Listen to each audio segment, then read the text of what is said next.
FM 100 հաճախությամբ եթերում Arm Radio-ն է, ստուդիայում է Դավիթ Մուրադյանը, ձեր ուշադրությանն եմ ներկայացնում փետրվարի 9-ի մամուլի տեսությունը։ Հրապարակ օրաթերթը գրում է, որ Տիգրան Սարգսյանը պատասխանելով Ռուսաստանի Դաշնության նախագահական ընտրությունների հարցին, կարծիք է հայտնել, որ լավ կլինի, եթե Վլադիմիր Պուտինը լինի Ռուսաստանի նախագահ, որովհետև մեզ կայուն Ռուսաստան է պետք, ասել է Տիգրան Սարգսյանը, ինքը սատարում է Պուտինին։ Մեր լրագրողը գրում է, հրապարակը հետաքրքրվել է հնարավոր է վարչապետը սոցիալ-դեմոկրատ հնչակյան կուսակցության պես կոչ անի ռուսահայերին ընտրել Պուտինին։ Վարչապետը այդ հարցին չի պատասխանել։ Նույն թեմային է անդրադարձել 168 ժամը Պուտինիադա վերնագրով հոդվածում եւ գրել է. Փաստորեն Հայաստանի իշխանությունն ընդդիմությունը արդեն բացահայտ հրապարակային պայքարի են դուրս եկել Վլադիմիր Պուտինի բարեհաճությանն արժանանալու համար, ընդ որում հետաքրքիր զուգադիպությամբ այդ մասին մի կողմից հայտարարում է Հայաստանում ժողովրդավարության համար պայքարող ուժերից մեկի ներկայացուցիչը, մյուս կողմից իշխանության մեջ իբրև արևմտամետի համարում ունեցող բարեփոխումների կողմնակից Տիգրան Սարգսյանը։ Հայկական ժամանակ օրաթերթը Մետրանոց ձյուն վերնագրով հոդվածում գրում է, որ նախորդ օրը ձյան տեղումներ են արձանագրվել Հայաստանի գրեթե ամբողջ տարածքում, իսկ ըստ Հայաստանի պետհիդրոմետ ծառայության այս իմաստով ռեկորդային կրկին ջերմուկն է, որտեղ ձյան շերտը կազմում է 1 մետր 19 սանտիմետր, երկրորդը Հրազդանի տարածաշրջանն է 72 սանտիմետր, երրորդը Ամասյան 69 սանտիմետր, չորրորդը Սեմյոնովկան 53 և հինգերորդը Աշոցքը 52 սանտիմետրով։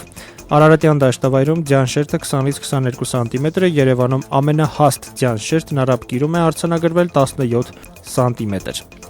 Ձյան ամենակիչ տեղումներն արձանագրվել են Տավուշում, Սյունիքում և Մեղրու տարածաշրջանում 10 սանտիմետր, գրում է Հայկական ժամանակը։ Ժողովուրդ օրաթերթը հակասահմանադրական նախագիծ վերնագրով հոդվածում գրում է, որ կառավարության հեղինակած արտակարգ դրության իրավական ռեժիմի մասին օրենքի նախագիծը 3 հակասահմանադրական որակումն է ստացել ոչ միայն խորհրդարանական ընդդիմության, այլև հենց ՀՀԿ-ի կողմից։ Բանն այն է, գրում է թերթը, որ Հայաստանի սահմանադրության 82 հոդվածը հստակ սահմանում է. զինված ուժերը քաղաքական հարցերում պահպանում են չեզոքություն եւ գտնվում են քաղաքացիական վերահսկողության ներքո։ Մինչդեռ ըստ այդ նախագծի զինված ուժերը կարող են օգտագործվել արտակարգ դրության ժամանակ, իսկ արտակարգ դրություն սահմանվում է ներքաղաքական որոշակի իրավիճակների դեպքում։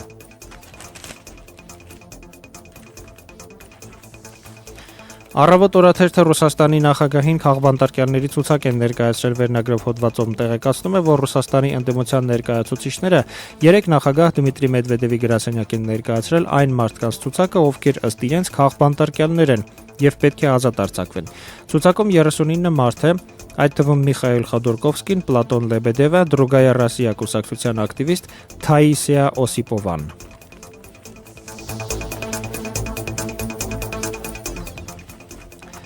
Հայոց աշխարհն անդրադարձել է 2012 թվականի նախընտրական մրցավազքին, ընտրապայքարի ռիսկային գործոնները 2007-ին և 2012-ին վերնագրով հոդվածում թերթը գրում է, որ նախորդ խորհրդարանական ընտրություններից 5 տարի անց 2012 թվականին Հայաստանում ստեղծվել է մի կացություն, որն արմատապես տարբերվում է 2007 թվականի իրավիճակից։ Մի բան, որ առաջիկայում պետք է հաշվի առնեն մրցապայքարին մասնակցող բոլոր ուժերը։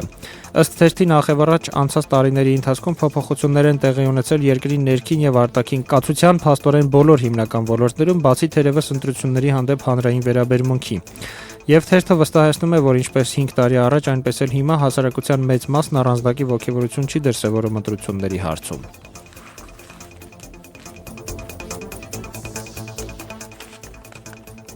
Ազգ օրաթերթը տեղեկացնում է, որ Եվրախորհրդարանի նախագահ Մարտին Շուլցը Թուրքիային կոչ է արել հետևել հետպատերազմյան Գերմանիայի օրինակին եւ ընդունել իր անցյալը հայոց ցեղասպանության առնչությամբ, որի փաստը Անկարան փորձում է վիճարկել։ Ես խորհուրդ եմ տալիս սեփական անցյալի հարցում լինել հնարավորինս անկեղծ, դա ապագային նայելու լավագույն միջոցն է, հայտարարել է Շուլցը Բրյուսելում մամուլի ասուլիսի ժամանակ դիմելով Թուրքիայի եվրոպական գործերի նախարար Էգեմեն Բաղաշին եւ ընդգծելով, որ այդ խորհուրդը տալիս է որպես գերմանացի։ Դուք պետք է որ ընդունեք ձեր պատմությունը եւ թույլատրեք անկախ հետաքննությունների անցկացումը։ Եվ եթե դրանցից պարզվի, որ խոսքը ցեղասպանության մասին է, ապա դուք պարտավոր կլինեք այն ճանաչել, ավելացրել է Շուլցը։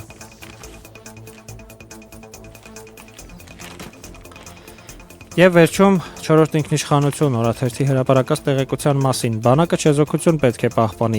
Կանենք հնարավոր է ընտրությունների ժամանակ սահմանադրական պահանջները ապահովելու համար 3 լրագրողների հետ հանդիպման ժամանակ հայտարարել է Հայաստանի պաշտպանության նախարար Սեյրան Օհանյանը։ Նախարարը նաև նշել է, որ զինված ուժերի յուրաքանչյուր զինվոր նախ եւ առաջ Հայաստանի քաղաքացի է, ուստի նրանցից յուրաքանչյուրը կարող է մասնակցել ընտրություններին, հավելելով, որ քաղաքական միջոցառումների ժամանակ բանակը պետք է չեզոքություն պահպանի։